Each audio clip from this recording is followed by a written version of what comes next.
Congratulations, you finally made it to 4 p.m. You know what that means. Happy hour. It's time to kick back, relax, and dive into the world of sports with the Young Norvelle Show. Whether you're catching up on the latest scores, analyzing the big plays, or gearing up for tonight's games, we've got you covered. So grab a cold one, settle in, and let's talk sports. Here they are, Patrick Young and Terry Norvelle.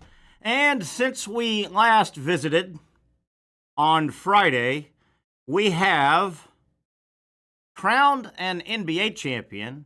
We have crowned a college baseball champion. We've had a lot of baseball happen in the major leagues.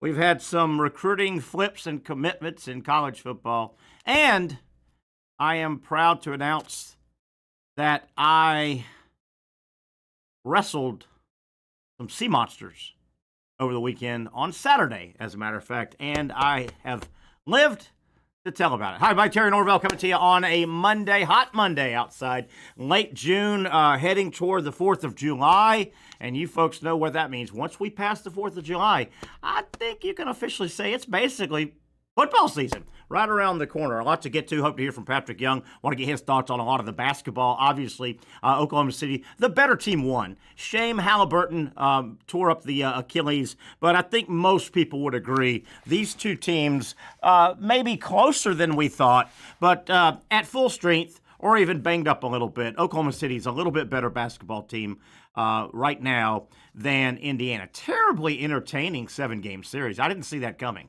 I thought OKC was going to win it, kind of going away.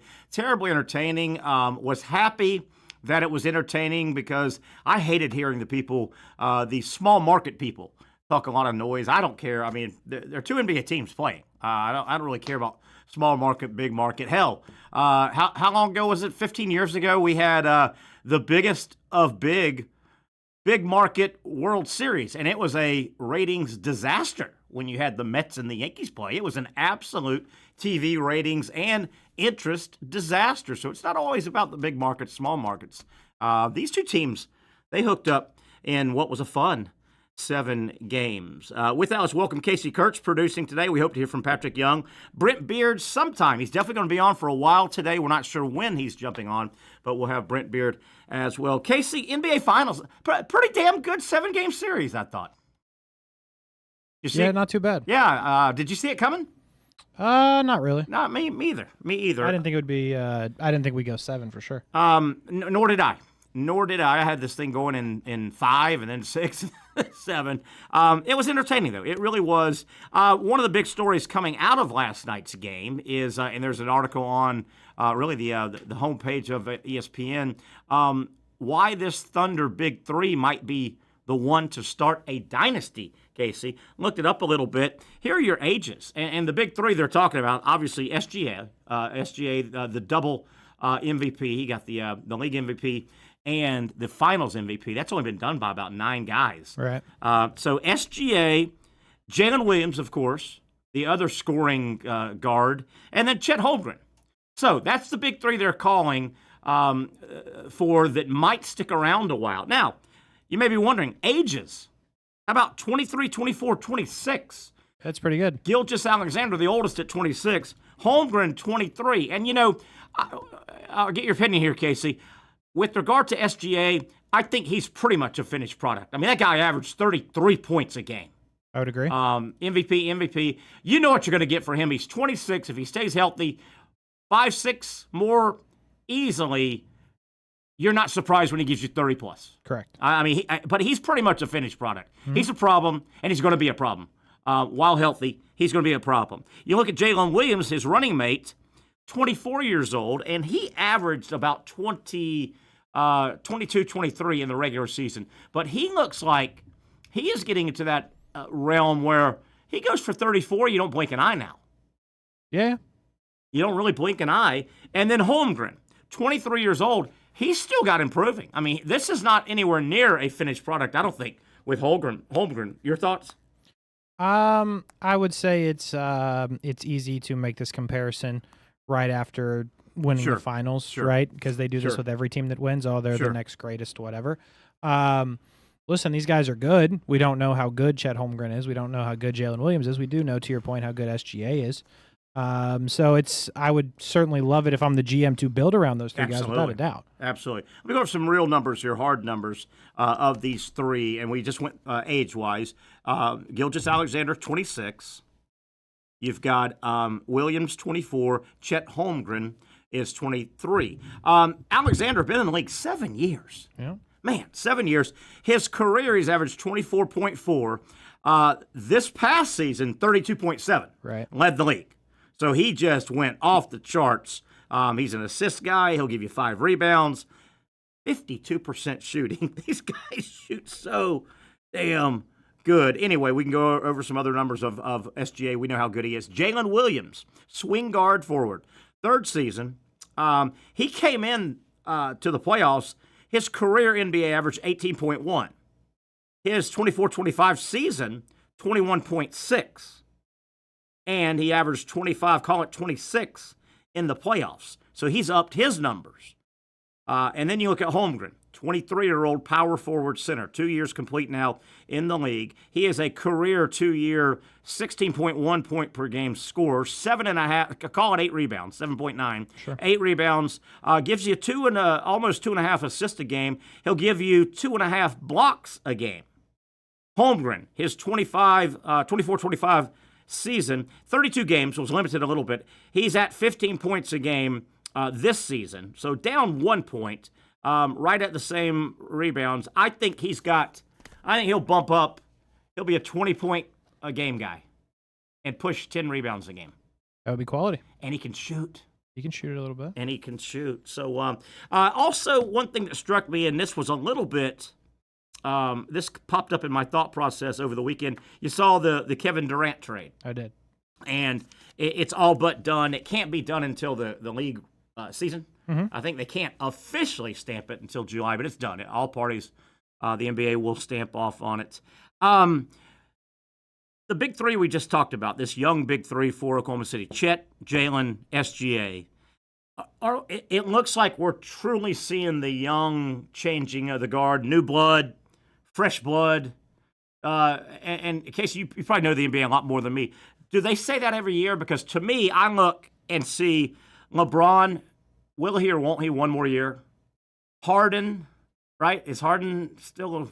He's Harden. Yeah. Now, Durant is the one I wanted to pick on, but Durant's 37 in September. Did you know that? 37. Sounds about right. In September. But before you bury him, he went 26-6-4 in 62 games. Yeah, no, I'm not burying him. So, but can't you feel a little bit the young guard, SGA, his teammate Williams, Ant Edwards, Wemby when he gets healthy, shame with Halliburton. But I think Halliburton made a name for himself for another level of fan. Wouldn't you say that? I mean, I would, but then I would immediately say the Houston Rockets strongly disagree with you because they traded their young star for Kevin Durant. Yeah, how about that? So how about that? We'll see, but I agree with you. And then that young guard I just rattled out, SGA, Williams, Edwards, Wemby, Halliburton, and I know the Achilles, I get that. Wemby's coming back from injury. What if Flagg is an immediate? Then you got that's a nice core of new guard. Yeah. New guard coming in, and I'm sure I've missed some new guard that just didn't make it deep in the playoffs. Again, LeBron, do we know anything yet? Does he make a big summer announcement, or does he have to? Is he coming? No, the expectation is he's going to play. Come back one more. Yep. One more, and then hand the keys over to Bronny. Luka, but yeah. Luka, Bronny. Patrick, he'll join us a little bit. I want to get his thoughts on the game, the trade. I don't know enough about the Durant trade. When Houston or when? Hard to say. I have a hard time saying. I understand the numbers you just gave out about Durant, but I have a hard time saying that Houston, who had a really nice young core, wins the trade after trading Jalen Green away. So, gotcha. We'll see. The Phoenix had to get out of the Kevin Durant debacle. They do that. They get Jalen Green for it. So I'll go the Suns as the winner at the moment. Okay. And but the team that's closer to winning a championship today is Houston. Houston. Because of Durant. And in sports though, Father Time sometimes is really quick and cruel. And I'm not saying Durant because, again, he turns 37 in September. He just gave you, in 62 games this past season, he gave you 26 a game, 6 rebounds, and 4 assists. Those aren't shabby numbers. No. Those are not. But, man, Father Time can go wham. You've seen it. I've seen it in every sport. Yeah. You just never know when it hits. We'll keep some NBA talk going, particularly when Patrick jumps on. Want to go over that. We crowned the College World Series champion. LSU gets their second in the last 3 years. They're the dominant college baseball program easily over the last 30 years or so. Skip Bertman got it going. Paul Maneri kept it going. And Jay Johnson, what a great hire from Arizona. They went and plucked him. Money was no factor. Arizona is good. They've got a great baseball program. And Johnson was winning out there. But it's LSU. It's LSU. SEC now 6 in a row. College World Series champions. 6 in a row. LSU, as I said, 2 of the last 3.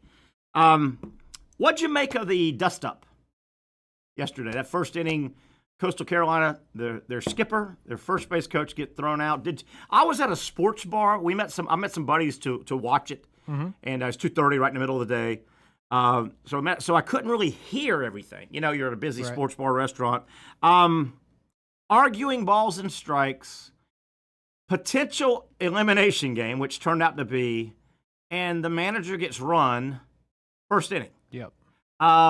Blame to go around. I'm going to turn it to you, Casey, and I'll give you my thoughts. But where do you assess? Is there double blame, 100% blame, 70-30? What do you make of that dust up, and how and when it happened? I would say probably 20% on the manager in the first inning of an elimination game. You can't necessarily put yourself in the position. I put 80% on the umpire because you can't throw him out. Yeah. Like, I don't really, like, outside of the most egregious thing you've ever heard as an umpire, like, you can't throw him out in that situation. So, listen, I mean, obviously that's up for debate, but I think the umpire made it about himself a little bit. And I do agree. Go back to the manager. I agree. You cannot get thrown. In the bottom of the 7th inning, yes. Not the first inning. Your team scuffled the day before, got 3 hits, got shut out 1-0. Yep. You can't. Can't put yourself in position. I think. I wish I had audio from the opening pitch, and I know it happened in the bottom of the first inning, right? Because Coastal was the first, the home team yesterday. Yep. I wish I had audio of it all, because listening to the manager postgame, Schnall, I think his name is, he basically, I thought, incriminated himself. He basically said he was the kid that the parent said about 5 times, do not get another cookie out of that jar. And guess what the kid did? Went back. He went and got a cookie out of the jar. If I don't know if you saw the post game, obviously, and the guy went off. The manager for Coastal went off and explained, and he said it was so egregious and blah. So he says, here's what he says. I don't know if you saw it, Casey. I did not.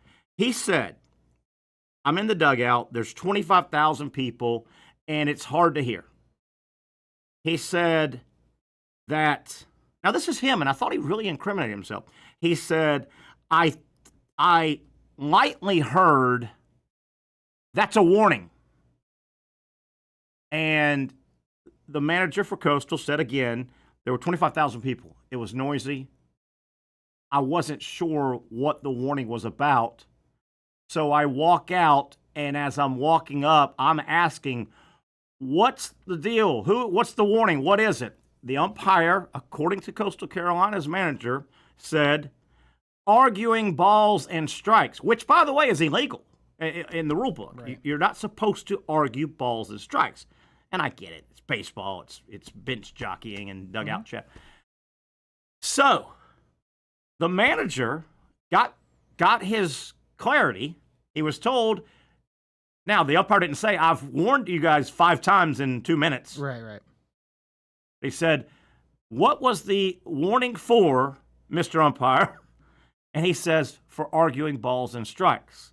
At which time the Coastal manager said he, and you can see it on the replay, uses his right hand, I believe it is, holds up 3 fingers, out in front of God, Santa, and everybody now. He's on the field now. Mm-hmm. He says, "You've missed 3 already so far.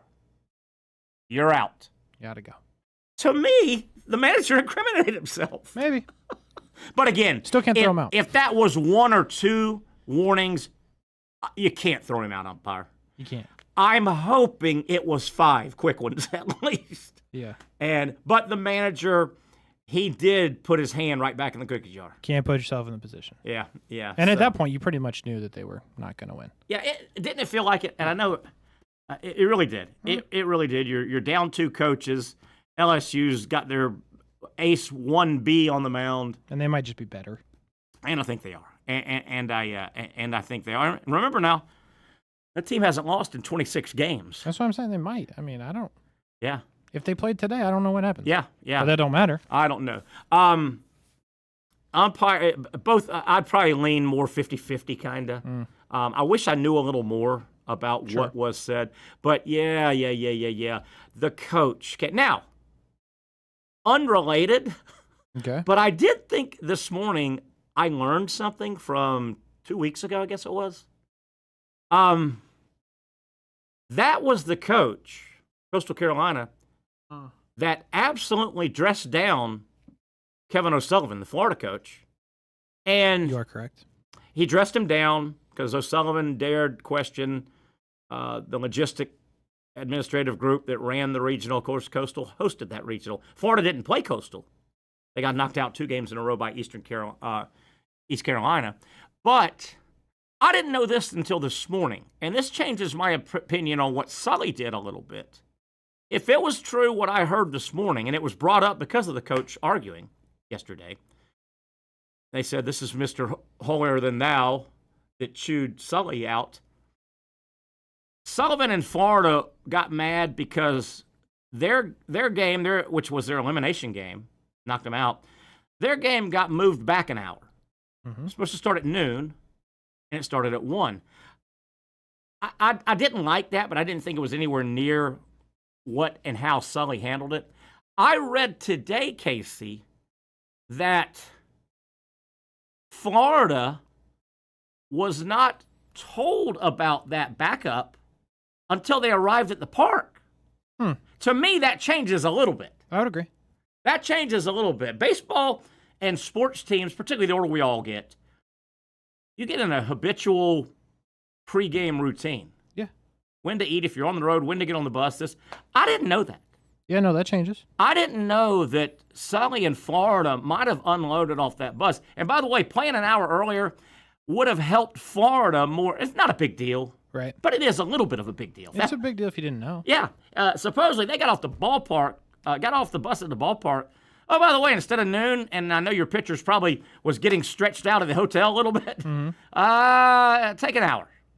Yeah, take an extra hour. That's unacceptable. Anyway. Probably doesn't still warrant the reaction. I agree. But still, it's unacceptable. And I thought Sully's biggest issue was where he decided to have the meeting at. Yes. The impromptu meeting. If it was in the parking lot, we probably wouldn't even be talking about it. Yeah, or down the hall, down the locker room hall, even hidden a little bit in one of the dugouts. Mm-hmm. They got going. They were 2 steps from the dugout. Yeah, not the best. In foul territory. I think I got this right. I kind of looked real quick. Now, obviously, the college 24-25 sports season is in the books. Finally. I've got, in terms of men's team sports national championships, I've got the SEC with 4. Okay. Florida in basketball, LSU baseball, Texas outdoor, Texas swimming and diving. Good for them. And A&M outdoor track and field. How about that? So 4, as best I can tell, the Big Ten 2. They got Penn State in wrestling and Ohio State in football. Sure. ACC 1. Gosh, I forgot to write that. And the Big 12 2 as well. So the SEC gets 4. Man, we talked about this too. Whew. The NBA is worse than anybody. You know, the NBA will probably. What is the NBA? They start practice probably in about 2 weeks. Damn. Yeah, feels like it. But college sports. I mean, gosh darn, we just ended on June 22nd. And by August 10th or so, football, and remember, soccer starts early too, men and women. Soccer starts really early. I mean, soccer has games played in Division I soccer. They have real games in August. But we'll have the 25-26 college sports season. We'll start in about 5 weeks. How about that? Isn't that nuts? Yeah, it's goofy. Woo! By the way, your ACC men's national champion was Wake Forest in tennis. Wake Forest men's tennis? Yep. How did we miss that? It's a great question. So that was their one? That was ACC's one, from what I can it's hard. quickly see here. I'm with you. I couldn't find a good quick. I thought there was going to be a good quick list. I will say this. Our buddy Chat GPT or GTP or whatever it's called, does that one talk to you? I always do it text. I don't believe it talks to It doesn't. Okay. It's aired before. It aired on me this morning.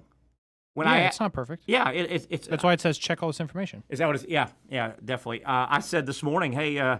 You asked ChatGPT about the national championships? Yeah, I said men's tabulate the men's 24-25 men's team Power 4 national championships. Because look, I'm seeing another one for the Big Ten. Well, okay. For the men, listen, and I'm a Wikipedia guy till I die. This could be wrong too, but Wikipedia says Michigan got the men's gymnastics championship. That's what it says. Could be.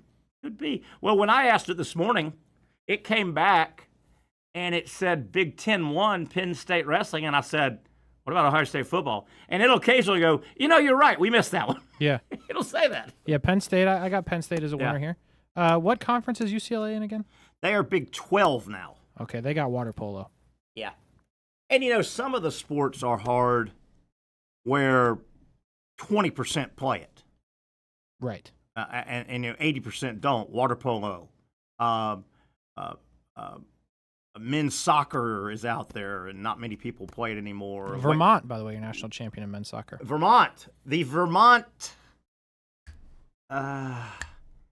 The Wildcats. The Vermont. You're close, I think. I've never heard of this word. Catamounts? Catamounts, yes. Some kind of animal. Some kind. That's also Western Carolina, I think. Unconfirmed. Western Carolina, Catamounts. Yep, but that's your men's soccer champion. Catamounts. I don't think we have time to get into it, but did you hear I went fishing over the weekend Saturday? I did hear. I remember this from Friday. We went way out. How'd it go? What time did you get back? Let's start there. Came back early because nice. There was not much going on out in this big ocean. There was no fish in the whole ocean? No, they were closed. Close. So it was almost like Wally World. We went all the way out there. That's a bummer. It was funny too. There was a little clown thing but it was like 40 miles out. We got a little clown face. It said hit for an announcement. You poked the nose and it said, hey, everybody in the Atlantic Ocean, we're closed for summer vacation. Moose out front should have told you. Yeah. So we turned back. I have a video, but there are some bad words in it. Yeah. So listen, here's the thing about your video. There's a lot of things about your video. It's usable. We just don't have the audio.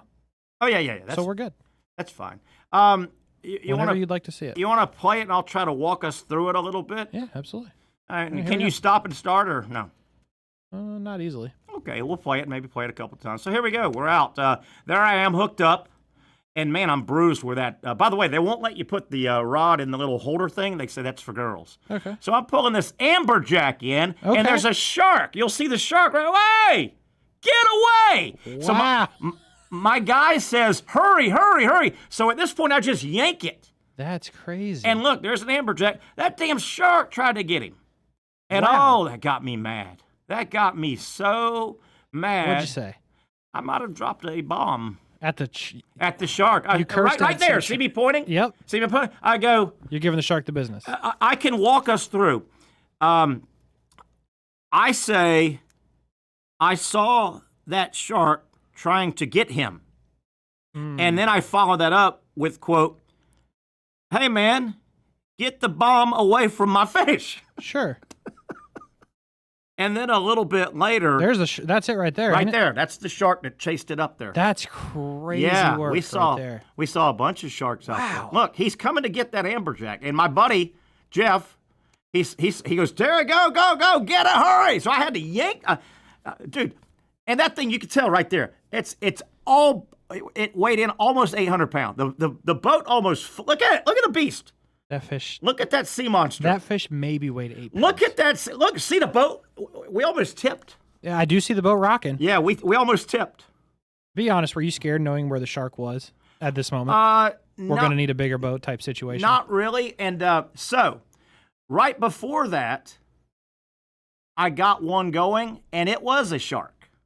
Really? And I'm doing, and Jeff and Jay and Kevin, and they could tell this was, there it is. That is crazy. That's the shark chasing the amberjack that's on my there line. There goes shark, and there's the fish right by the, you brought a potential killer to the boat. Yeah.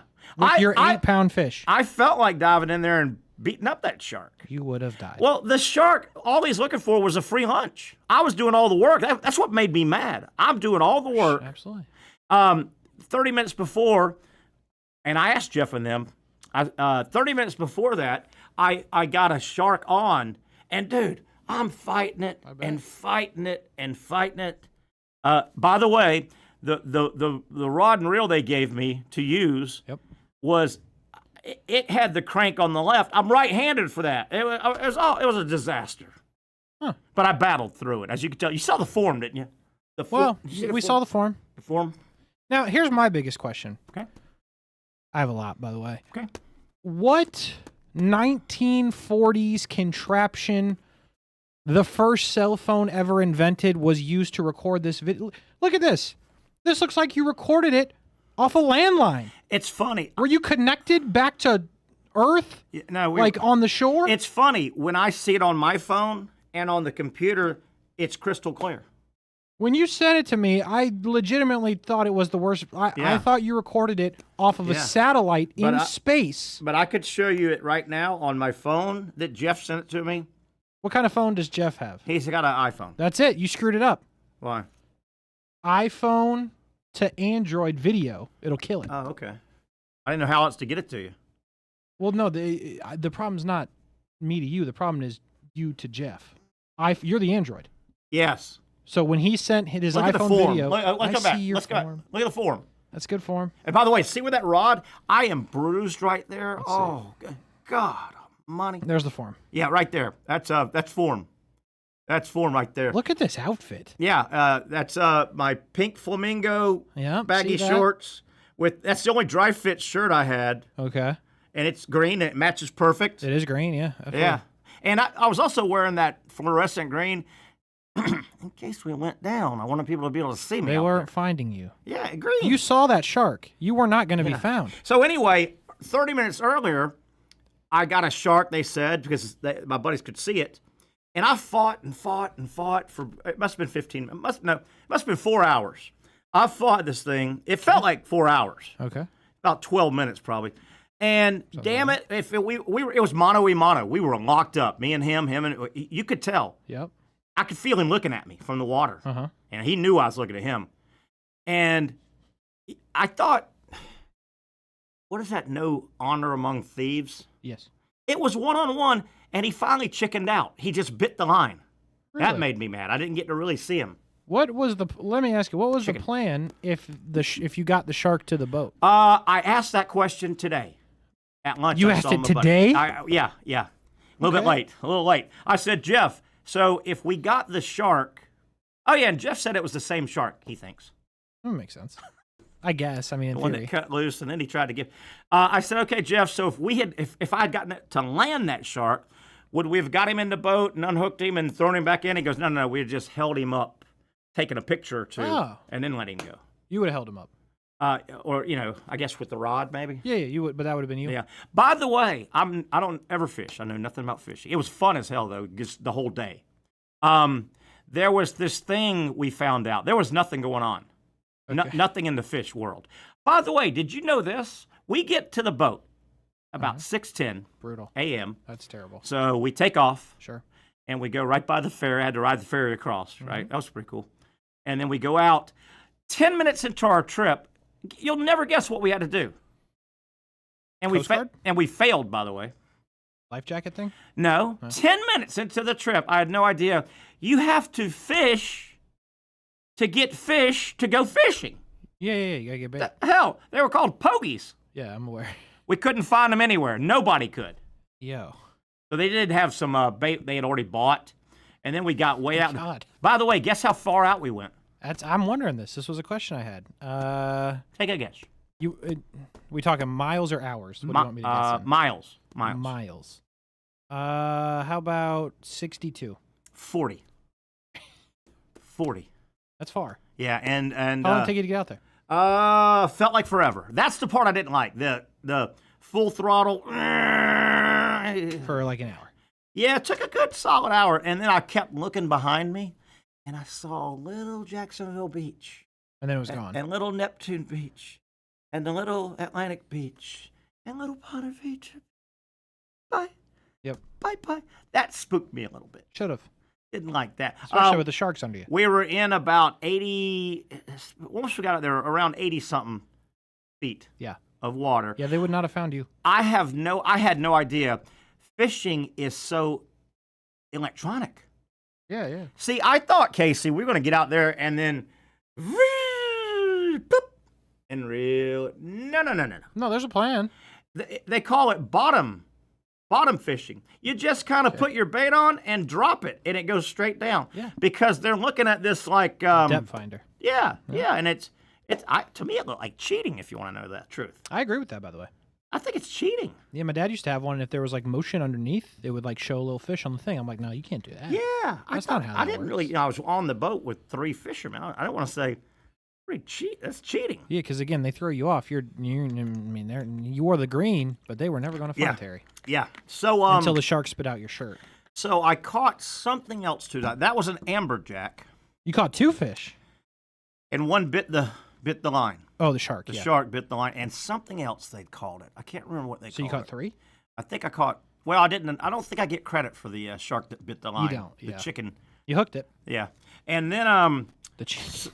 So, how about this? One of our buddies, Jay, and I'm gonna tell you why we didn't get anything. I'm blaming it on Captain Error, Jeff Kendall. I'm blaming it on him, but supposedly he's did some research. But Jay caught a red snapper. I've heard. And he brought it in the boat, and my God, that was a beautiful fish. Yeah, they're red. It was red. I know. I mean, like red. Highlighter, vivid red with red eyes. Yeah, had to throw him back in. They don't allow you to eat those or keep them. Yeah, there's like 2 days a year. That's what they said. Yeah. I'm like, wow, that's a pretty good deal for the red snapper. Yeah, no, it's a great deal. Right? Yeah, just don't bite in those 2 days. You're good. Man. So yeah, that was pretty cool. That fish was. Did your fish get kept? Yes. Did your fish get eaten? By humans? I could tell. Can I tell kind of a gross story?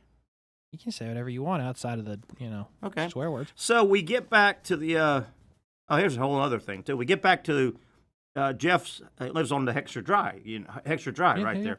And he's got a dock and a place, you park your boat and raise it up. Yep, familiar. So we get back there. And you're like, thank God. And so Jeff goes and gets his fillet kit, I guess. And they take the fish, and he cuts his head off. Sure, yeah. Sorry about that. I mean, I don't think there was any surprise where that was going to go. If people know that? Yeah, they beheaded. We did a beheading. Have you ever gone to a restaurant, ordered seafood, and got the head? I think people kind of I just wasn't ready for, like... was it like a pretty quick fluid motion? Yeah, like just pretty gone? much. And then, not to be outdone, he I don't said... think you can outdone it. He said, let me just cut the tail off, too. Well, yeah, I mean, come on. So anyway, then he cuts the thing and opens it up, and... This is the really gross part, as if beheading's not gross enough. Beheading is there was a bunch of worms in it. Really? Yeah. So is that normal? I don't know. They said, yeah, occasionally. So you had to get rid of it? Yeah, they just threw it away. So all your hard work for nothing? Yeah. Did you at least make some peanut butter sandwiches? I had 3 sandwiches, and some beer on the way in my cooler. Okay. But no, for the trip, I mean. Yeah, I know. Yeah. For the trip. Good. But they said yes. You can sometimes catch some rancid fish.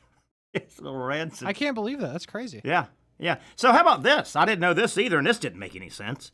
So we get back, and we take, throw garbage away, and I had 2 bags, a cooler and a bag, some extra clothes if I need them. And sure. So these guys, they kind of look at me. They start cleaning this boat. Oh, yeah. And I'm like, what are y'all doing? They said, well, you're about to get back on this boat, and we're going to clean. I said, why are we cleaning the boat? It's been in water all day. Yeah, it doesn't work that way. Dude, it's been in water all day. It's splashing all. And I really didn't see any dirt anywhere. Well. So you know what I did? I'm assuming nothing. A couple of those guys, once they got back on, they started, and I kind of, real quiet, tippy-toed down the dock. I went and jumped in the pool. All right. I was a little dirty. Good work. And then, of course, as if we didn't have enough sun on us and enough beer in us, we finished the boat.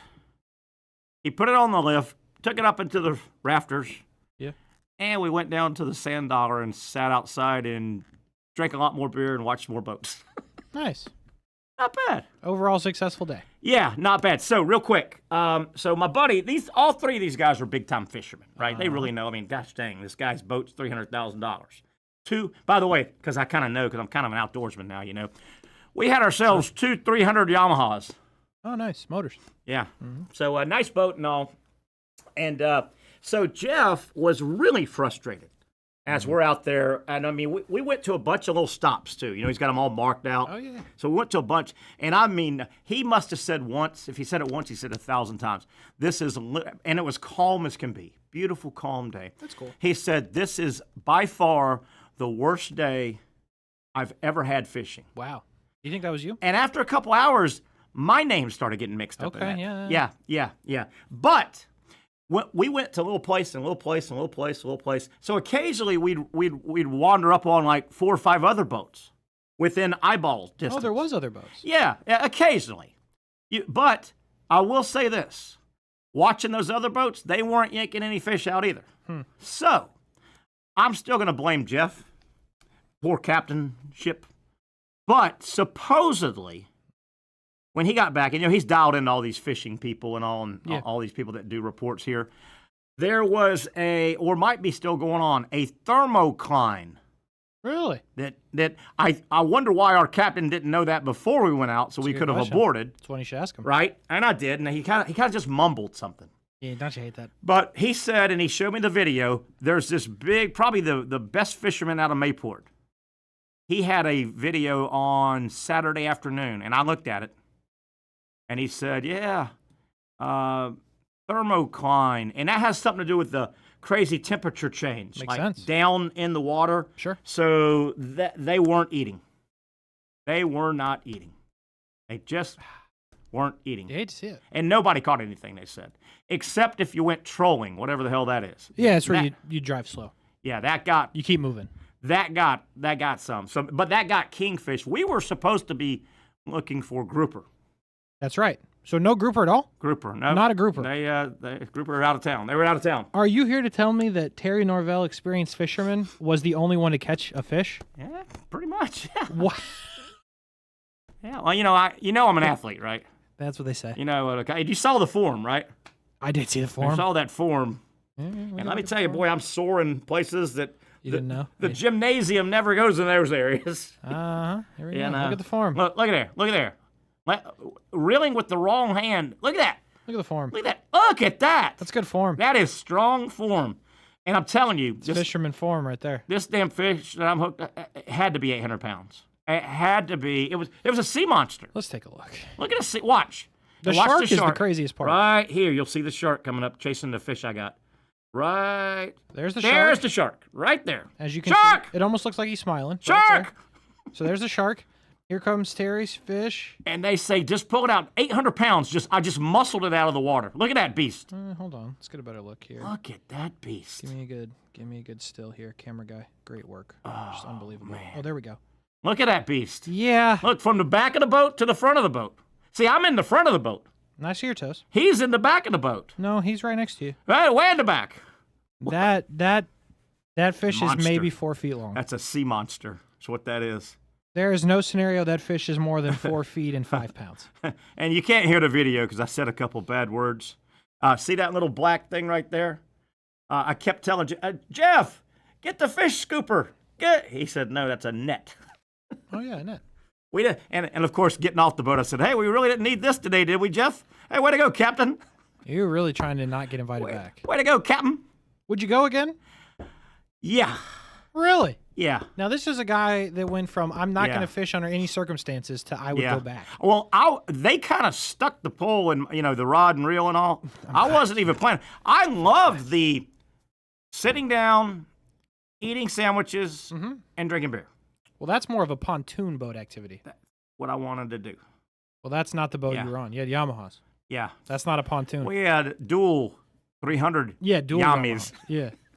I mean, a pontoon is, river behavior. Yes. You were out there in the great, what ocean were you in? Atlantic? We were in the Atlantic Ocean. Yep. We saw... if you kept going, you would have just made it to another country. Where would I be? You ever think about that? I don't know, the Atlantic Ocean, I assume. Tell you one thing, though, that's kind of spooky to think we were 40 miles out. If you were looking at a map, that's barely a dot past the land, right? Oh, yeah, for sure.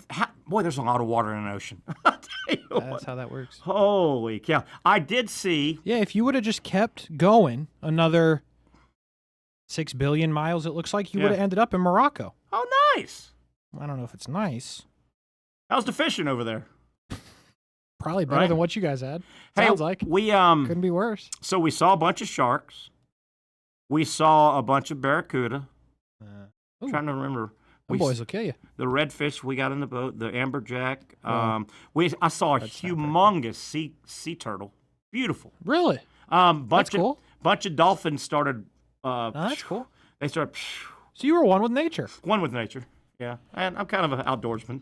And then we also saw, and I don't know if it was, and don't want to be coy or callous about this, I'm being serious. I don't know if it was tied to the weekend events, world weekend events, but we saw one of our destroyer boys heading out. Oh, that's cool. Because we were near Mayport, and that dude was heading out. He was moving. A little scared? I guess at that point you didn't know. Yeah, we didn't really know anything nothing had happened at that time. Yeah, really. Would you have been though if you knew what was going on? I'm sure we would have both or all put two and two together and said, I wonder if. Can you imagine if in your video it wasn't a shark, it was like a submarine? Wouldn't have. Oh, speaking of. No way. Every one of these guys, as we were out there, and today at lunch, some other guys have been out, and they said they've been out and a sub is submerged. What do you call it? Boom, popped up. Yeah, submarine. Submarine popped up. That would be enough to probably freak you out because you don't know what or who. Yeah. I think it was Jeff that said today at lunch, he said, what are these guys? They were out one time, and the Coast Guard came cruising around and said, get at least 500 yards away from where you're at right now. That's terrifying. And the next thing you know, a submarine popped up. Wow. How cool is that? That'd be cool to see a submarine. Would it? Yeah. Until you realize that it's not got the US of A on it. Yeah. Imagine seeing the little periscope thing. It's somebody else's submarine. Buddy of mine did 4 years in the Navy on a sub. Wow. Not all at once, but I mean, he'd go out for 6 months. That's crazy work. Underneath. I'm way too claustrophobic. I get more claustrophobic every day. Really? And would you be claustrophobic in a sub? I don't think so. Oh. That wouldn't be my biggest problem. I'm very logical, I think. My biggest problem would be the quarters and crampness and... No, I think I'd be fine with that. I think the getting over the fact that we're underwater. Yeah. Like way... Like we're done. Way underwater. There's no hope here. We get one tiny hole. There's no hope. We all die. Yeah. And what do? They make their oxygen. When you're down there, you make oxygen, right? Yeah, it's something like that. Yeah. And I just am not. And I'm good. Because of space, what do they call it? They call it hot bunking, I think they're called. Hot bunking means the space is so limited you can't have much. You share a bunk when you're on duty, he's off. Oh, when he's on duty, you're off, right? I wouldn't have a problem with that. I think that's called hot bunking. I'd be okay with that. Yeah, but I mean, you can't all have your own sleep because it's limited quarters. That's wild. Limited quarters. Speaking of submarines, my goodness, couple great Hunt for Red October. What a great submarine movie. Okay. You've seen that, right? I have not. How have you not seen that? Sean Connery and well, that's why. Really good movie. For what is it? The Hunt for Red October. Yeah, it was -7 when that one came out. It was one of the great. Was it Grisham that wrote it? One of those great authors that turned all of his books got turned. A great movie. John. Oh, wait, that's the director. My bad. Tom Clancy. Tom Clancy book. And really good. Alec Baldwin, James Earl Jones, Sam Neill. Sam Neill, another appearance. Sam Neill was in another movie we talked about last week. I don't remember what it was. You're bearing the lead. Sean Connery. You said that already. Yeah, he was the he's the guy. He was the Russian, even though he was British, he was the Russian sub commander, and they what do you call it? They defected. They were kind of defecting, I think. This is a Jack Ryan thing. Because Alec Baldwin is Jack Ryan. Huh. Are you familiar with the Jack Ryan? Well, yeah, but in this movie, he just played the... You're telling me it's a different Jack Ryan? I don't know. Alec Baldwin's character, he was like the Navy Intel guy that knew about subs, so they flew him out.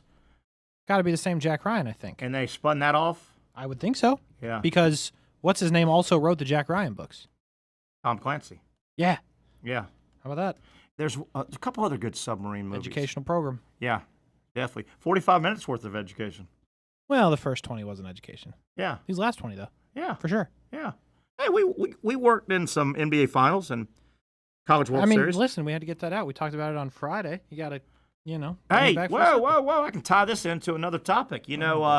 Travis Hunter signed his big contract, right? Yep. He got his coin. Mm-hmm. As he's probably watching and listening to this, he's probably going to want to go fishing with me, isn't he? He's kind of a fisherman. He's a huge, massive fisherman. We're kind of he's a bass fisherman, though. We're kind of brethren in that now, right? Well, he wouldn't be where he's into the bass. Oh, which is freshwater. I'm glad you were in salt. I'm glad you brought that up. Ooh, I got in a lot of trouble one time on Saturday. Oh no. I asked those guys, hey, do y'all ever do like inshore, like fresh? Oh, you should have seen their heads snap around. Woo, the salt guys, I guess, don't like the fresh guys. Yeah, that's what I hear. Woo! Because when Travis Hunter was asked about it, he said, no, I'm all about the bass. Woo! It's freshwater. And it's a big beef, I guess. Yeah, and then somebody was kind of mentioning, hey, Terry, that's kind of like saying, hey, you sailboat guy, do you like a motorboat? Or vice? That's a big argument as well. The motorboat people and the sailboat people, they think they're both weak. Huh. Weak sauce. How about that? The sail people think one with nature. Yeah. And the motor people saying, what if it's not windy? That's a great question. What if the wind's going the wrong way? I never thought about that. Yeah. Oh, they don't like each other. Huh. Oh, that's Chevy Ford kind of stuff, you know? Yeah. Oh, God. Let's take a break. Terry Norvelle, known fisherman. Woo! Sore in weird places, too. You know, you just, the gymnasium, you don't go grab a fishing pole and, practice and, like behind your, I don't know, what are these things? Lats? Trap. Huh? You're fishing, the fishing muscles. The fishing muscles. Hey, listen, we may be doing maybe an outdoor show coming to the Action Sports Jacks 24/7 network. Nice. I'll throw your name in the hat to host it. Yeah, I'll see if we can work one with nature, Terry Norvelle. I'm in. Just make sure the guys know a little bit about the outdoors. I don't feel like I already carry this show. Yeah, no, my back's already sore from carrying this show. And the fishing. Yeah, so make sure they get some, in the ballpark of my knowledge level. Yeah. Okay, you got that case? Yeah, I'll go add that to the list on the whiteboard in the other room. You got it. Terry Norvelle level fisherman. Yes. That's what we need. Yes. All right, as we break, let me tell you, folks, if fishing's not your bag, maybe basketball is your bag. Well, the Jacksonville Basketball Academy summer camp season is well underway if you got a basketball player. Boy or girl, no matter what level, third grade-ish through high school, if they want to improve their basketball game, just learn how to play the right way, the right fundamentals, teamwork, every aspect of basketball is covered. 9 weeks of camps. We're about not quite halfway through, so you've got plenty of time to get your basketball player all signed up for Jimmy Martin's basketball camp, the Jacksonville Basketball Academy. Look it up. Just Google that name, Jacksonville Basketball Academy. You'll have all the information to get your basketball player signed up. Remember, if you've got somebody, a young basketball player that's trying to make a team, maybe it's middle school coming up in August, maybe it is high school, the time to get ready for the tryout is not the week of the tryout. Get a jump on it learn the game the right way, and make that team. Jacksonville Basketball Academy. All right, let's come back, start wrapping up hour number 1. Brent Beaird at some point. Whoa, look at all the fish in that ocean. Or river. Or lake. What is that? Call it a river. I believe St. John's River. Let's call that a river. Let's call that a river. It's going out into the ocean, right? I think that's how that works. By the way, when we were out there, and I know there's this whole, the sun pretty much rises the same way. That's what they and say. Sets pretty much. So I was trying to use that as a barometer. I never could figure out which way's land. Which way did we just come from? Yeah, that's a good point. Never figured that out. All right, nearly 1 hour down. Brent Beaird, Patrick Young, a lot of other topics to get to on the other side. Stick with us here. It's a Monday edition, the Young Norvelle Show on Action Sports Jacks.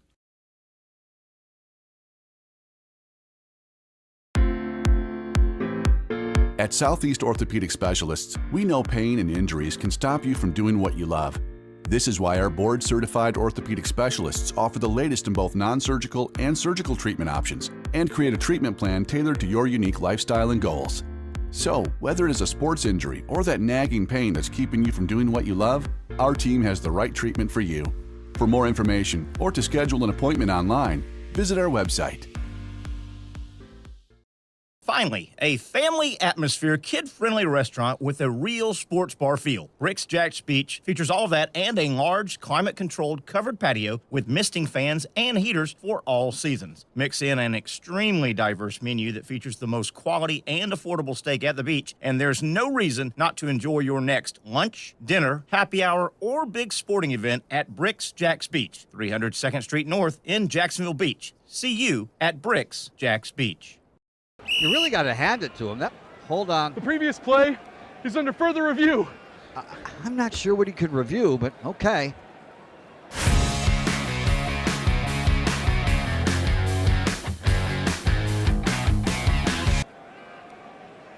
Sure has been a while. Dine in at Hurricane Grill and Wings for the football season. Well, there he is. Oh, what is that? The schedules are out for another summer of soccer here in Jacksonville with the Armada men's and women's under-23 squads, starting with the ladies and the home opener on May 24th. 2 weeks later, they're back in Northeast Florida for a June 7th matchup. The season wraps up with a pair of Friday night home matches June 20th and the 27th. As for the boys in blue, they debut against a couple league newcomers on May 9th and 17th respectively, with more home dates on May 31st, June 14th, and June 21st.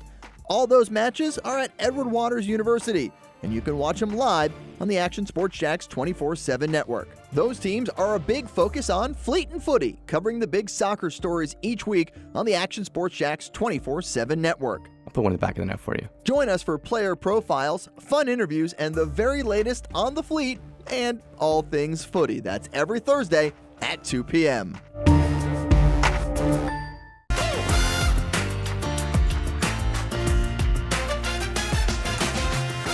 Empower a future, inspire a dream. It's a bold but simple mission for the Jacksonville Police Athletic League known as Jack's PAL. Help the next generation of kids in Jacksonville shape a brighter future. Their after-school programs, teenage leadership programs. There's community outreach. This has been just an awesome opportunity to be out here with my colleagues and do something good for the community. It's really been an interesting opportunity to just see everybody work together in a way that we don't normally in the office. And there's sports.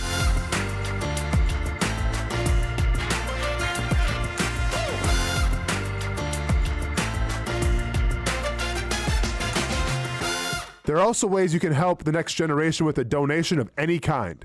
Just visit jackspal.org to get more information. Empower a future, inspire a dream with Jack's Pal.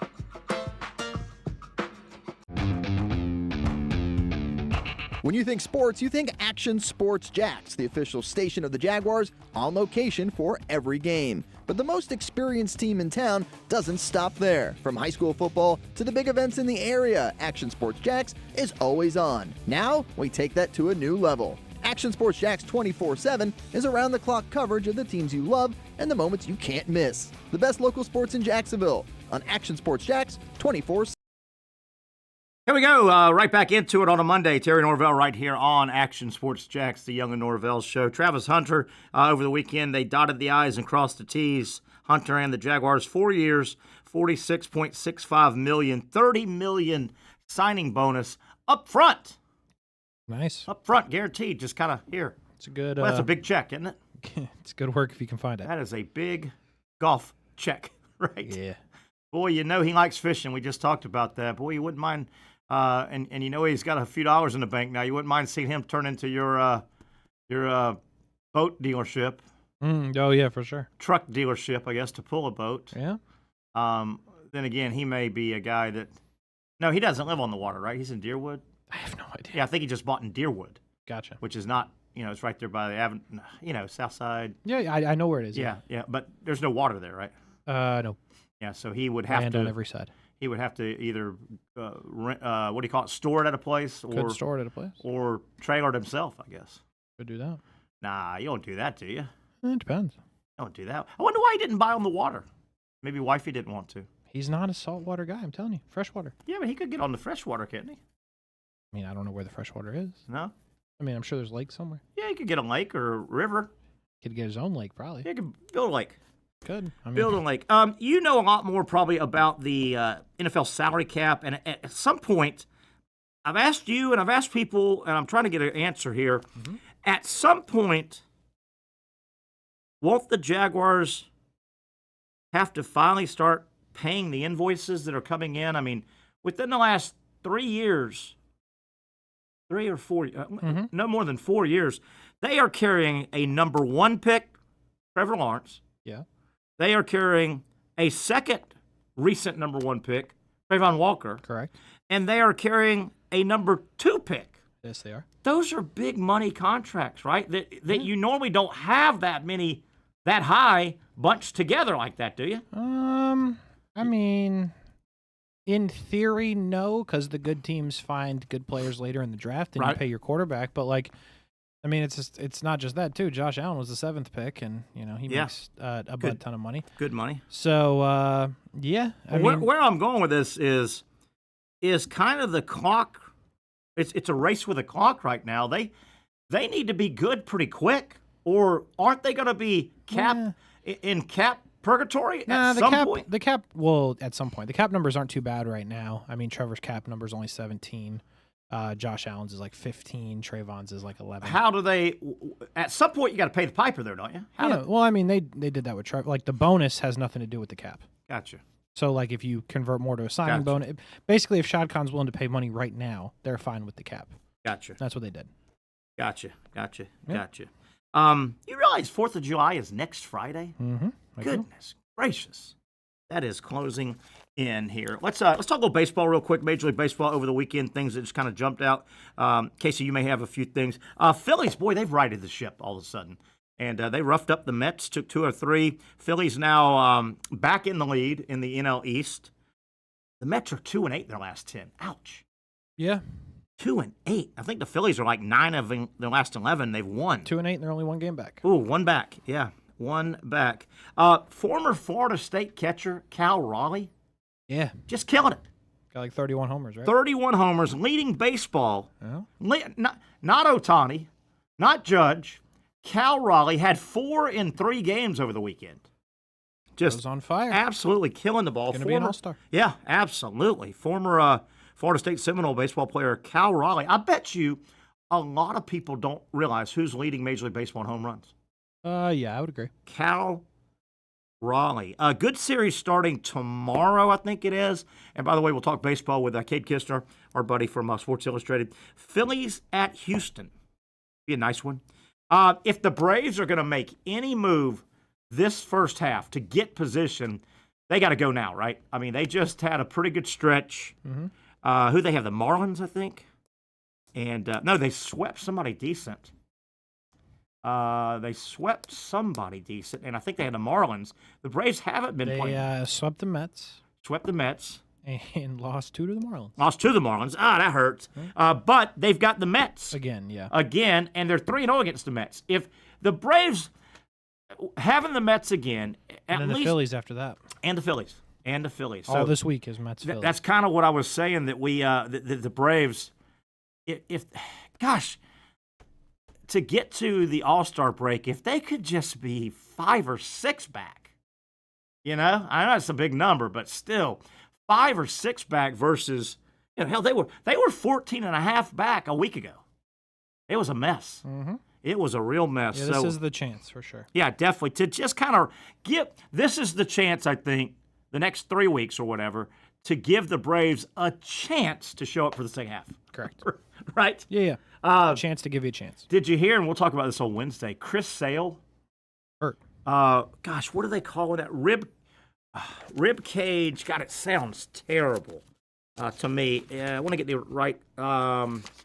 Fractured rib cage. Ooh. Yeah, that sounds tough. Doesn't that sound painful? Sounds something like I don't want. Do we know how he did it? Is there footage of it?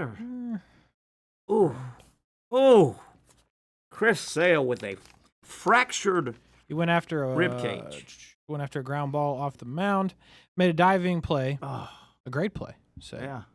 Braves manager Brian Snitker, but that is how he got hurt. And think about the pitching motion, man. And he throws it goofy anyway. Yeah, he does. And man, your torso, man. Oh, a fractured cage, a rib cage. We'll also talk to Dr. Bates on Wednesday. We've had the debate. I think Dr. Bates says they're not really related, but the discussion is going to pop right back up. Halliburton, calf. Did it turn into an Achilles? Oh, yeah. Durant, calf. People say it then turns into an Achilles. Oh, yeah. So that debate. I think Dr. Bates says no, but, man, there's going to be a lot of people saying, hey, take your calf injury really serious. There you go. Because it can turn into an Achilles. Yeah, boy, he dropped, didn't he? Yes, he did. He dropped. Oh, done deal. Let me see if there's any more baseball. How about Devers? He goes 2 for 12. Does hit a home run. Yes, he did. But his team did get 2 out of 3 over his former team. That's all that matters. Yeah, so San Stick it Fran. to him. Yeah, absolutely. You bums. Absolutely. So he was 0 for 5 in the lost game 1, 1 for 4 in a win, 1 for 3 in the second win, and he did have a home run. So they've got that working for them. All right, let's take another break here. We finally got to the top of the hour. Loose Light Show. We hope to hear from Patrick Young. He said he's fighting traffic trying to get home. And then Brent Beaird any moment now. A lot of stuff to get to, including Florida State. Some good news for the Seminoles. They haven't had a lot, but some good news on the recruiting trail. We'll talk about that. And a whole lot more on the other side. Second hour kicking off after this timeout. You really got to hand it to him. Hold on. The previous play is under further review. I'm not sure what he could review, but okay.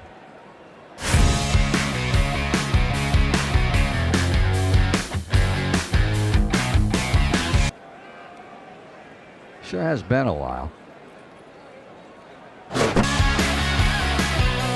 Dine in at Hurricane Grill and Wings for the football season. Well, there he is. Oh, what is that?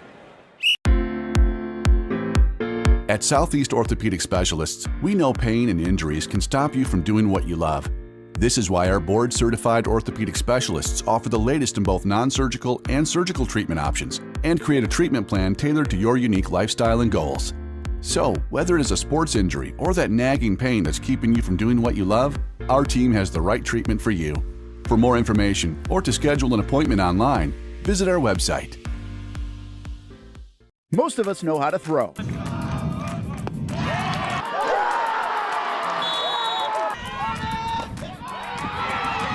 But you need to know what to throw. I'm not talking about footballs, baseballs, softballs. We're talking about those items you need to recycle. Republic Services explains it easy. Recycling simplified. 1. Know what to throw. When in doubt, throw it out. 2. Empty, clean, and dry those materials. It takes an extra minute, but it makes a big difference. And 3. Don't bag it. This makes the recycling process faster and more efficient. This is a look at the Republic Services North Florida Recycling Center. You can make this process even more efficient. By utilizing those 3 steps, Republic Services can help you become a better recycler in your home. Learn more at recyclingsimplified.com. Finally, a family atmosphere, kid-friendly restaurant with a real sports bar feel. Bricks Jack's Beach features all of that and a large, climate-controlled covered patio with misting fans and heaters for all seasons. Mix in an extremely diverse menu that features the most quality and affordable steak at the beach, and there's no reason not to enjoy your next lunch, dinner, happy hour, or big sporting event at Bricks Jack's Beach, 300 2nd Street North in Jacksonville Beach. See you at Bricks Jack's Beach. Baker Sports. It's a hometown business filled with hometown people trying to make you feel right at home. Chris Conley, Jacksonville University. Walker Wright, class of 2018, West Nassau High School. Michael Young, Fletcher High School. Baker Sports started in a grassroots way and now outfits much of the Southeast. Will Olive, Mandarin High School. Go Stangs. High school sports, travel sports, youth sports of all kinds. They are a one-stop shop carrying Nike, Adidas, Under Armour brands, and more. Vincent Caldes, Oakleaf High School. Tony Mazzio, Sandwood High School, class of 2002. Samuel Coffrin, Paxton School for Advanced Studies. Whether it's sports teams on the field or it's your team in the workplace, like our Action Sports Shacks team, and community events like the Dream 18 Golf Tournament, and many others. Cole Tilley, Hilliard High School. Reagan Webb, Eagles View Academy. Look good, feel good, play good with Baker Sports. Custom sports apparel since 1997. Shop with the hometown team at bakersport.com. The rhythm of my heart is beating like a drum, with We Are Martyr rolling off our tongues. Never will we roam, for we know our place is down. Where the ocean meets the skies, we be sailing. Where the ocean meets the skies, we be sailing.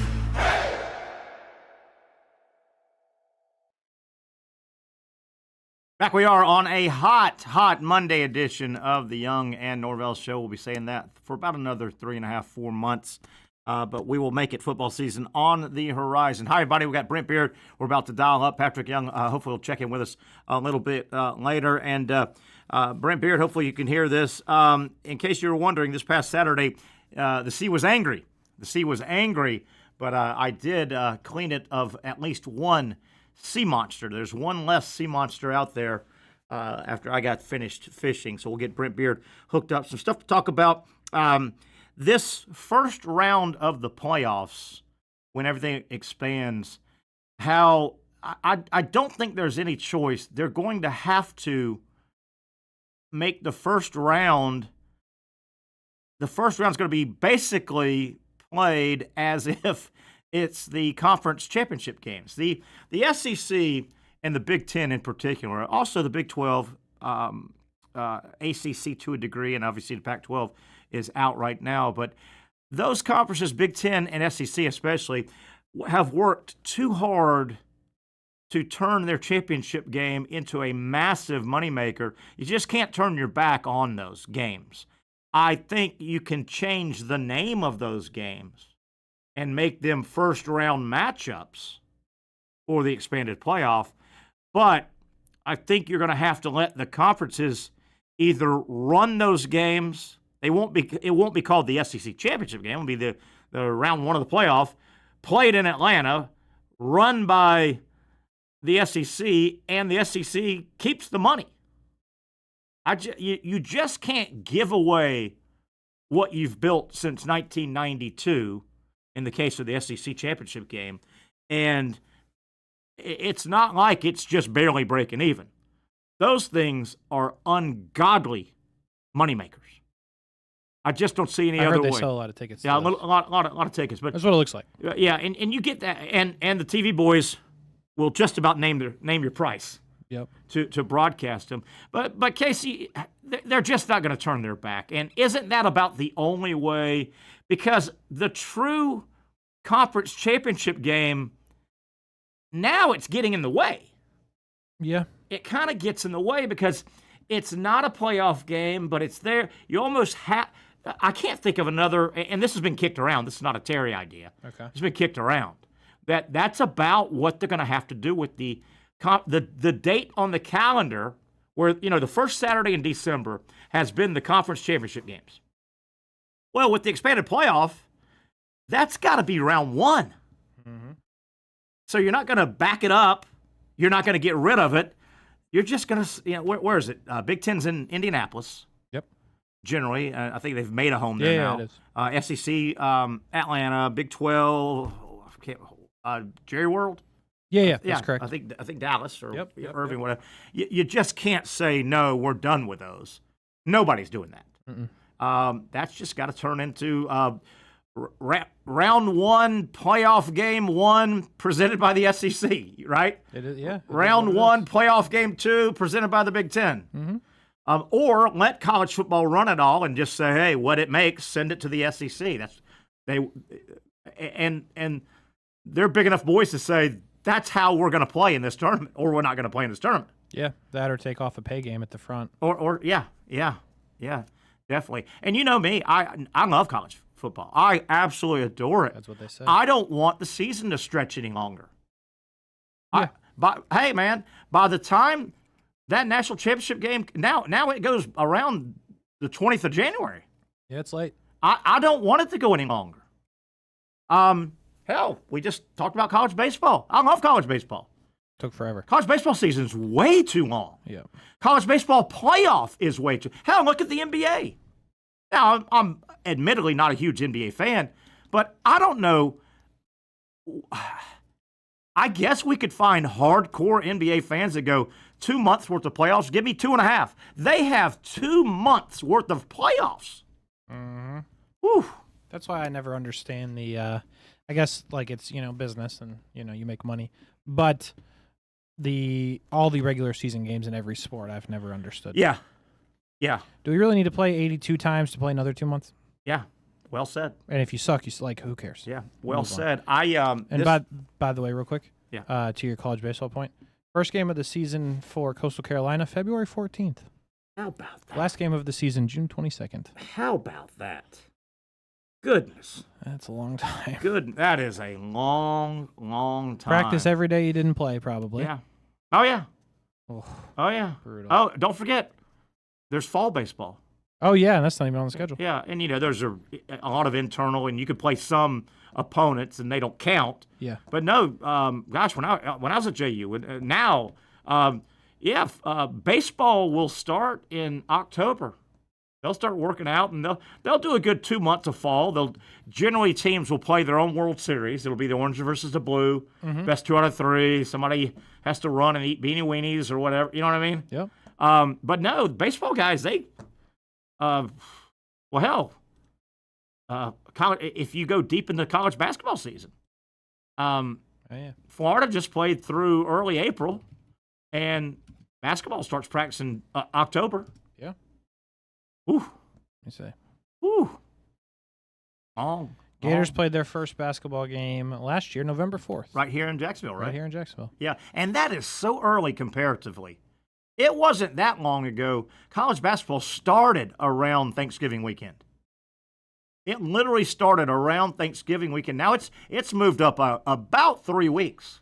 November 4th to April 7th as their regular season. How about that? Ooh. Not even counting practice. Woo! I don't know if they need like we said, that many non-conference games in college baseball, college they don't. Basketball. This is blasphemy, but it wouldn't hurt my feelings if college football went back to 11 games. Now, I want 9 conference games, but the NFL, as bad as a couple of teams are every year, they're not AAA teams. No. Except the Panthers that 1 year. Yeah, they were right at it, yeah. The Kansas City Chiefs and the Philadelphia Eagles, they're not playing 2 AAA teams next fall. They're where we're at now, there is no reason, and the P&L can work itself out everywhere, the profit and loss sheet. There's no reason that Florida is playing Long Island. Yeah, not even the good AAA teams. Yeah. Borderline AA. And you pick them out. They've all got them. Yeah. That hit me in the head, just nuts. Seasons are just gone. Let's go to Brent Beaird. Got some stuff to talk about as we welcome Brent. There's one last sea monster in the ocean. After Saturday, I wrestled about an 800-pound amberjack, nearly tipped the boat. Tipped the boat over. We'll get into that another day. Casey and I, we went through I had great form, by the way. Great. It's almost like I'm a natural. Really, really not sucker in. Brent, reading this morning about one of the college football issues, and I think you've hit it on the head. I think there's only one answer, but the wonderful conference football championship games that particularly the SEC was the precursor. The Big Ten has come along and made theirs a monster. The Big 12 makes money. The ACC makes money. The Pac-12 used to. Those games, you've got to save them. They're going to make so much money. Yeah. But you almost have to turn them into playoff game round one, don't you, to save them? Well, see, right now the problem is everybody knows that the winner and the loser of that game is going to the playoffs regardless. Yeah. So there's no real intrigue with it. Now, this is why that the leagues really were interested in doing this play-in game situation. Yeah, and that's kind of what I was talking about. Yeah. Yeah, well, when we know 1 and 2 are going to get in, you would have 3 and 6 and 4 and 5. And you would be at the home of the higher seed for both of them, meaning that you would get 3. On Championship Saturday, you would have 3 teams that would be, frankly, guaranteed to go to the playoffs, the winner of those games. But the reality is, Terry, nothing else has been brought up with it. We understand the coaches were vehemently against it. Yeah. But because it would just add on to the games that you would have. So because of that, there is no real I get the interest in it. I know you do too, but I think it's a non-starter right now. Yeah, definitely. Bouncing around some topics, Brent, with you. Boy, good news for Florida State. We don't say that around the football program a lot lately after that 2-10 season. Florida State gets a quarterback commitment. Jaden O'Neal, nice player, formerly committed to Oklahoma. There was some movement with their staff. California kid. Good pickup, it looks like, for Florida State. They'll have a quarterback controversy in 1 year. Castellanos, good, bad, or indifferent. He's there 1 year, Brent. Oh, yeah. Yeah, well, and what Castellanos said, they came out today, it makes you wonder how long that he will even be there with that. So, listen, Terry, to basically come out and say what he did today, said he's dreamed of playing against Alabama. Yeah. They don't have Nick Saban to save them. I just don't see them stomping me. Looks like we got a Yukon Husky on the show, Mr. Patrick Young and friend. Who we got there, Pat? This is Riley. This is Riley. I like Riley. Hey, Riley. And actually, glad we got. Oh, sorry, I had to get her over there. I'm glad we got Brent on. Important to whenever we have a life change to make sure we address that. And Brent and I both. I lost my dog of forever earlier this year, and Brent sadly just lost Chino, and it's tough, losing man. a family member, and it really is. That's a tough one, man. That is a tough one. We've all been there, and it is not easier. It doesn't ever get easier. It really doesn't. Pat, let's backtrack real quick. Casey and I led the show off. The best team won last night. OKC, the best team. We talked about that 3-headed monster they've got now.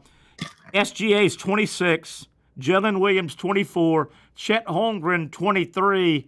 That's a nice core. They might be around for a while.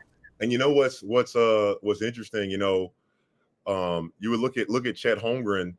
His development has been a little bit delayed because of rookie year, broke his foot, missed the whole season, and then in this year, he missed 50 games. Because of that hip fracture.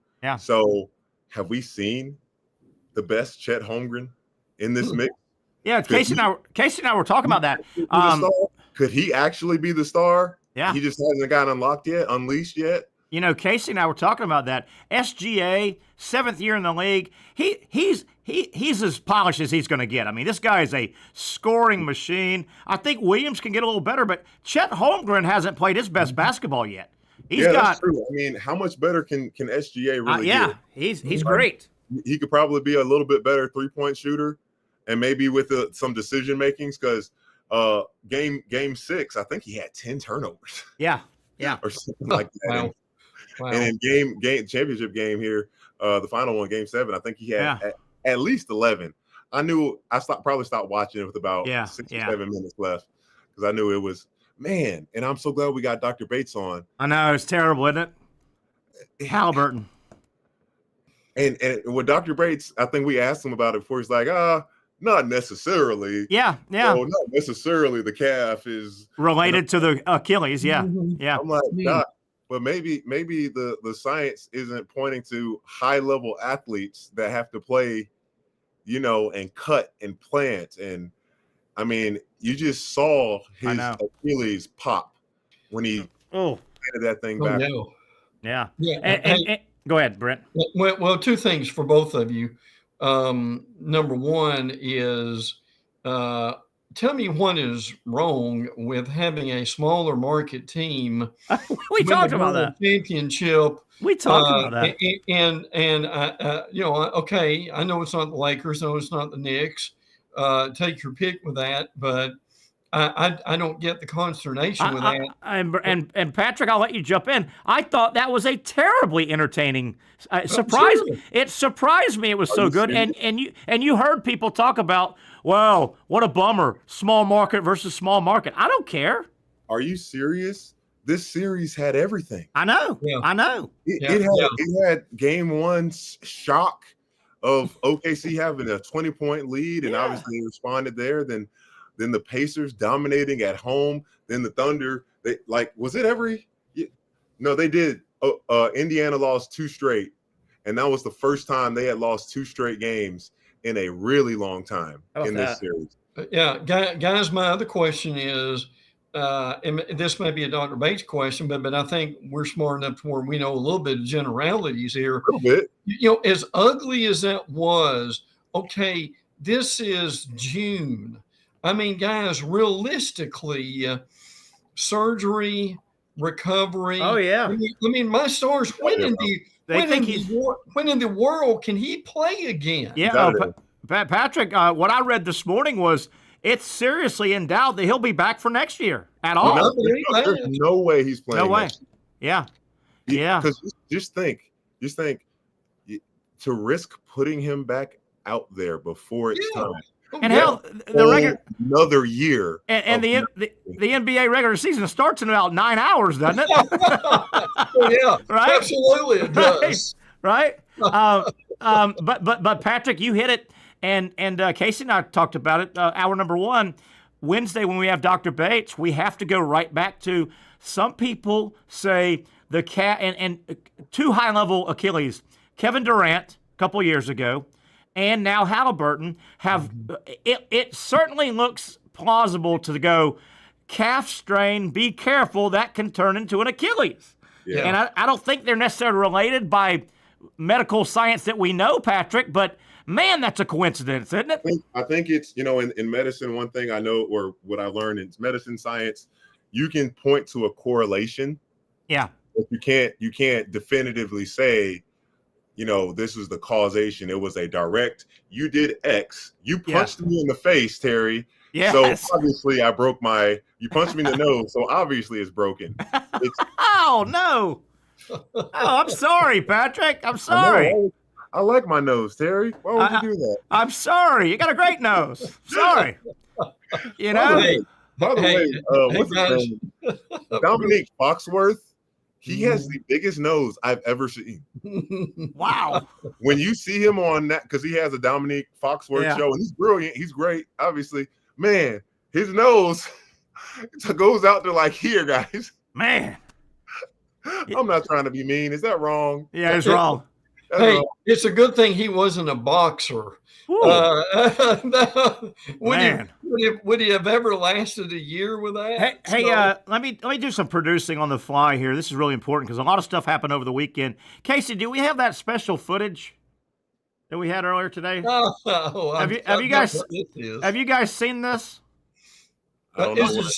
Is it a superstar on the boat? Is that what it is? You just settle down. Here you go, Patrick. Look at that form. Look at that form right there, Patrick. That's an 800-pound monster I'm wrestling. Sea monster. Is that Jaws too? Hey, and watch. You'll see the shark come up. He's chasing him. Watch, right? Here. There's a shark. That's a shark right there.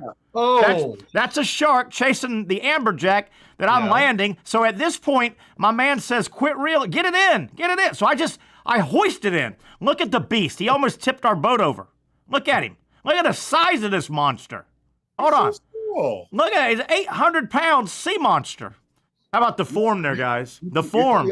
You threw that one back, right? Did you go out there with your buddy Rick Riles? No, buddy Jeff Kendall. Look at the form I've got. I'm just a natural. And right there, I'm saying bad words about that shark trying to steal. Look at that form right there, baby. Right there, guys. All right, Casey. Good job. The best form you made was to have enough on to where you wouldn't get sunburned. Your dad got right. And then end up at the dermatologist. I got a great one for you guys. So what you got? Well, just in regards to fishing and sun and too much sun. In my ignorance back in college, I went out to Cedar Key with my best friend Corey Gamble to go fishing on the dock. You got to get there early to get the best spot on the dock. It's not a pier like Jack's Beach where it goes straight out. It goes out and it goes sideways. Oh, okay. Like that. So you want to get early. You want to get that spot at the end on the right.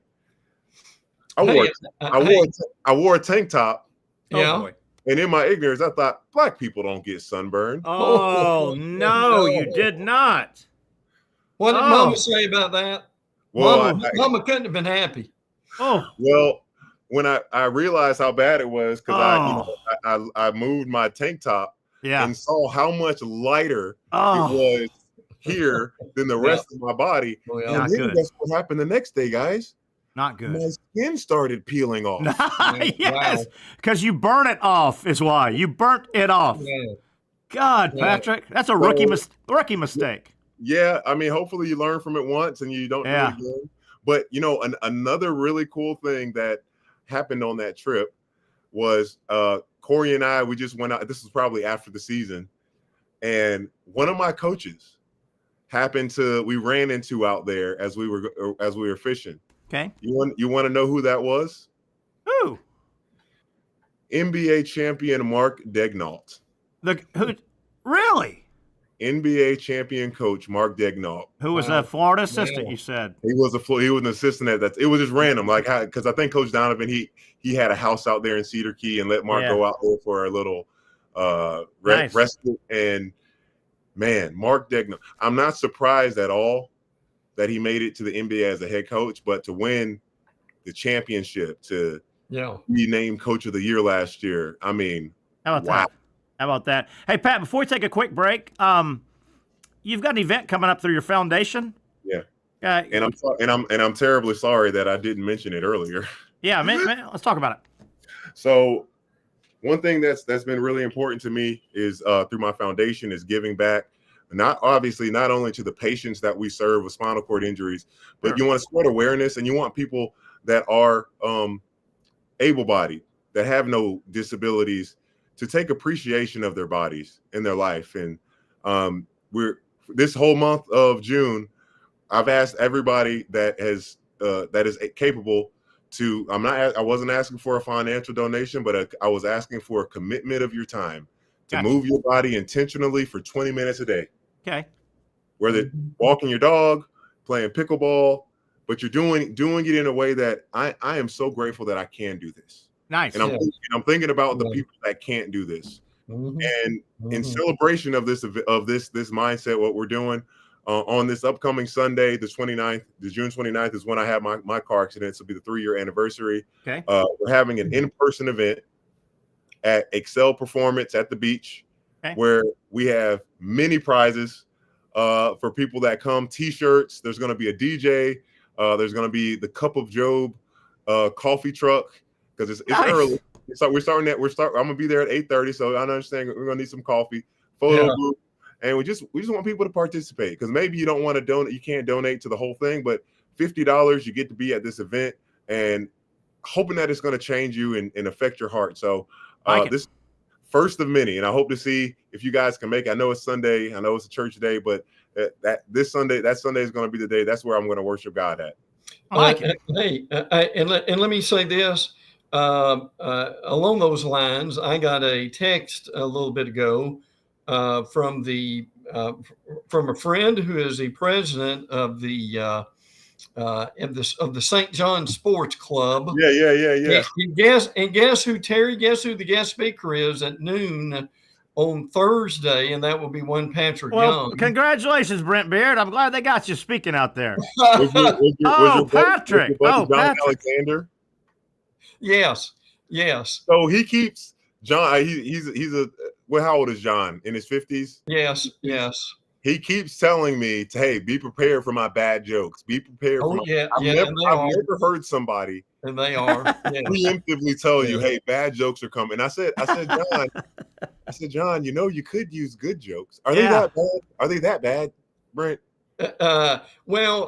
Does he mean bad as in? I don't think they're not obscene. I think it's kind of like dad jokes. I think really bad dad jokes. I don't think it's obscene.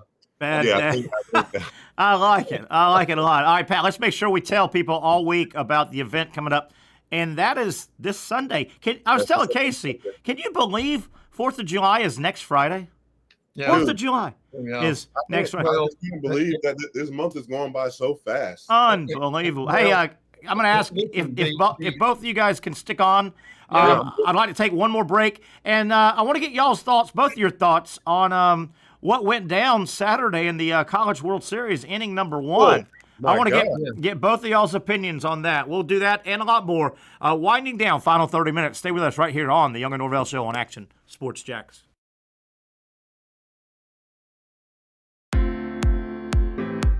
At Southeast Orthopedic Specialists, we know pain and injuries can stop you from doing what you love. This is why our board-certified orthopedic specialists offer the latest in both non-surgical and surgical treatment options and create a treatment plan tailored to your unique lifestyle and goals. So, whether it is a sports injury or that nagging pain that's keeping you from doing what you love, our team has the right treatment for you. For more information or to schedule an appointment online, visit our website. Finally, a family atmosphere, kid-friendly restaurant with a real sports bar feel. Bricks Jack's Beach features all of that and a large, climate-controlled covered patio with misting fans and heaters for all seasons. Mix in an extremely diverse menu that features the most quality and affordable steak at the beach, and there's no reason not to enjoy your next lunch, dinner, happy hour, or big sporting event at Bricks Jack's Beach, 300 2nd Street North in Jacksonville Beach. See you at Bricks Jack's Beach. You really got to hand it to him. Hold on. The previous play is under further review. I'm not sure what he could review, but okay.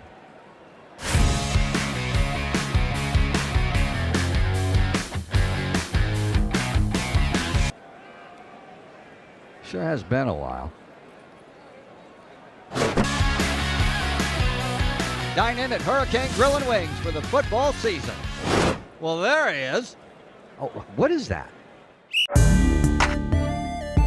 The schedules are out for another summer of soccer here in Jacksonville with the Armada men's and women's under-23 squads, starting with the ladies and the home opener on May 24th. 2 weeks later, they're back in Northeast Florida for a June 7th matchup. The season wraps up with a pair of Friday night home matches June 20th and the 27th. As for the boys in blue, they debut against a couple league newcomers on May 9th and 17th respectively, with more home dates on May 31st, June 14th, and June 21st. All those matches are at Edward Waters University, and you can watch them live on the Action Sports Jacks 24/7 network. Those teams are a big focus on Fleet and Footy, covering the big soccer stories each week on the Action Sports Jacks 24/7 network. I'll put one in the back of the note for you. Join us for player profiles, fun interviews, and the very latest on the Fleet and all things footy. That's every Thursday at 2 p.m.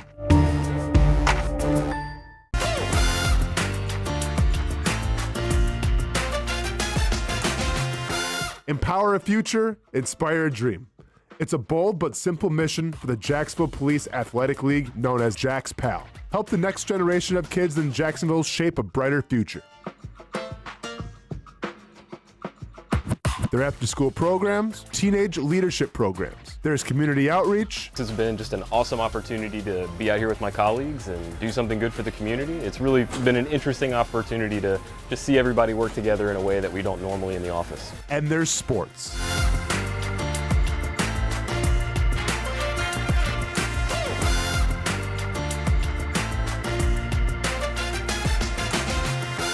There are also ways you can help the next generation with a donation of any kind. Just visit jaxpal.org to get more information. Empower a future, inspire a dream with Jax PAL.